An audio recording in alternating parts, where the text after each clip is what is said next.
साथीहरू, हजुरहरू त आफ्नो तरिकाले अन्डा करी धेरैचोटि बनाएर खानुभएको होला, तर एकचोटि चाहिँ यो तरिकाले बनाएर खानुस्, हजुर यसको फ्यान भइहाल्नुहुन्छ।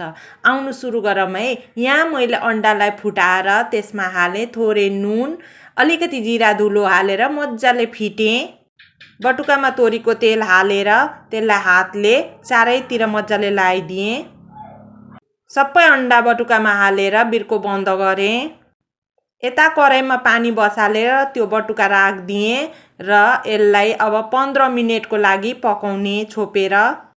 15 मिनेट अन्डा पाकेर यस्तो सफ्ट भएको छ। अब यसलाई चक्कुले पनिर आकारमा सानो सानो टुक्रा पारेँ। सबै टुक्रा पारिदिनुपर्छ यसरी र सबै टुक्रालाई मैले एउटा प्लेटमा राखेँ।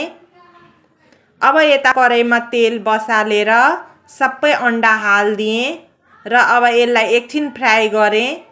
यो फ्राई भइसकेर यस्तो फुलेको छ पकोडा जस्तो र सबै अन्डालाई मैले प्लेटमा निकालेँ र त्यही तेलमा 5 मिनट पड्काएँ र एउटा काटेको प्याज पनि राखेँ।